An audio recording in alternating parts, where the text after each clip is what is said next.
All right, everybody. Hope we had a good month, as always. For those of you that have been with me for a while, if you'll remember, this time last year, there were all the pre-construction sales loaded in on this month, and it skewed the data and made this month look really funky for the whole year. And here we are a year later with that same funky slide. So what I'm going to show you is just like last year, going to be very brief. I think I'll just answer some questions that I've gotten this month instead of doing too much on these slides, because the year-over-year data is shot. So let's pull it up and take a look at what I mean. If you'll remember, Auberge and the Gale, and I believe there's another project that was also mixed into it, loaded a bunch of pre-construction sales this month into last year. So we see that 572 sale number, but 151 of those units were pre-construction that have been sold over a few year period. So take those out. The real number there should have been 421. So now if you look year over year, there would have been 421 sales of June 2018 down to 329 sales of June 2019. So we're really down 92 sales, or off by 22%, which is, pretty big number to be off year over year. But as I said, the slide's going to be really deceiving. I do think if we look up and we see the amount of listings for sale, we've gone from 2778 down to where we are now, 2391, and definitely happy to see that the lower we can get the amount of stuff out there for sale, I think the better we're going to be for sellers all the way around. Of course, the inverse is if you're a buyer right now, there's a lot out there, and you have a good amount to choose from. So that's the flip side of the coin here. So as I said, let's take this slide with a little bit of grain of salt, kind of take it in stride. It's not really going to be good for much year over year. But like I said, I do think it's important when you strip out those pre-construction sales to know that the true number, we are down 22% year over year. It's not as drastic as this slide makes it look, but we're still down year over year. If we go on a price per square foot, look, that 361 number is kind of impressive, right? Pretty good. Been with me for a while, don't put a whole lot of stock in this. That is likely coming from what we've been saying for the last 5-6 months on these videos, right? That the lower dollar sales are really moving. Lower dollar sales are going to have a smaller area. The price per square foot gets pushed a bit higher. So I think that's a main driver behind it. The other thing is we had some healthy waterfront sales, and those high dollar waterfront sales will push that average price per square foot up. If you look over at median sales pricing here, again, knock out that 449. That's not real. But look at that 360. Again, what we've been saying, we're kind of right in the range, right? Where we've been all year. So again, something to look at, but we're going to breeze right through it.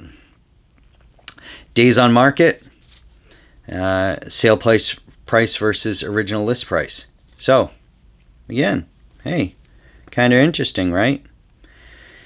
That 61 number was fake because there were a lot of pre-construction units that got loaded in with 0 days on market. So that got dragged way down to where it shouldn't be.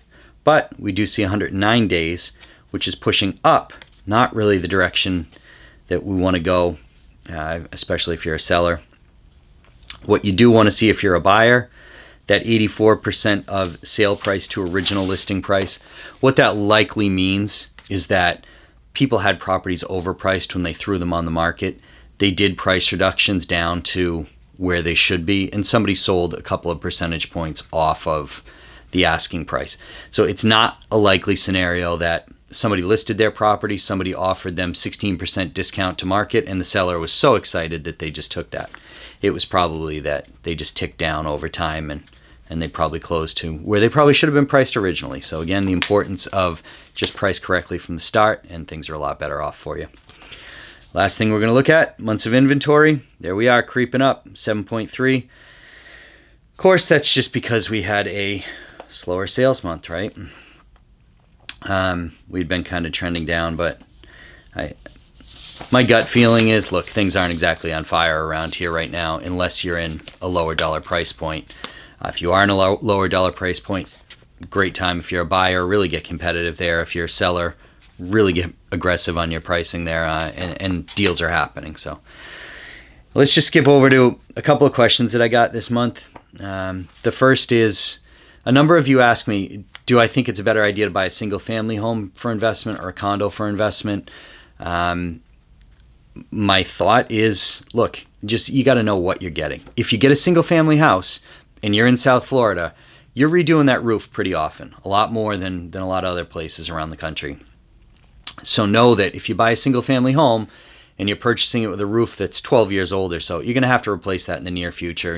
It's likely to run you in excess of 10 grand pretty quickly. So you got to budget that in. On a condo, the worst you may get is some kind of an assessment that gets thrown at you, but you really don't have a lot to do, right? You may need to change an AC carrier at some point and do appliances at some point. But that's really the extent of what you're going to have to do. Single family home, you may have to do a lot more repair. So it's not whether I think one is better than the other. It's just, if you don't have the money set aside for expenses, just look at a condo. It's going to be much easier. It's going to be more predictable.